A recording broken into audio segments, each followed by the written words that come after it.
Hi friends, ఈజీగా మసాలా వంకాయ curry చేసుకుందాం.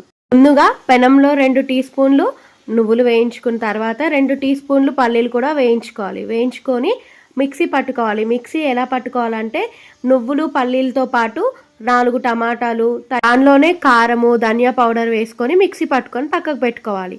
సాల్ట్ వాటర్లో వంకాయ ముక్కలు కట్ చేసి పెట్టుకోవాలి. అలాగే 2 ఉల్లిపాయ ముక్కలు కట్ చేసుకొని కరివేపాకు కొత్తిమీర కూడా తీసుకోవాలి.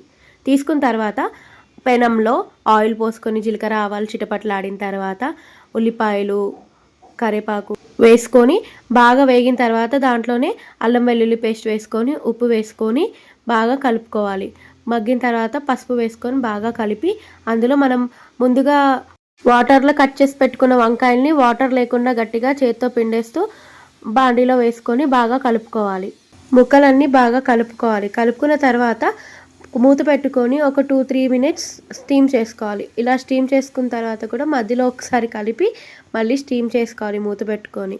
అలా చేసిన తర్వాత బాగా దగ్గరగా ముక్కలన్నీ మెత్తగా ఉడికిపోతాయి.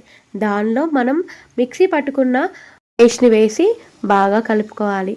కలుపుకున్న తర్వాత ఒక 2-3 మినిట్స్ బాగా ఉడకనివ్వాలి. ఉడుకుతూ ఉన్నప్పుడే మనము కొంచెం కొత్తిమీర వేసుకొని బాగా కలపాలి. కలిపితే బాగా దగ్గరగా అయిన తర్వాత సర్వ్ చేసుకొని మనం చపాతీలో కానీ అన్నంలో కానీ మన బగారా రైస్లో కానీ దేంట్లో తిన్నా చాలా అంటే చాలా టేస్టీగా ఉంటుంది. ఇలా ఈజీగా చేసుకోండి ఫ్రెండ్స్.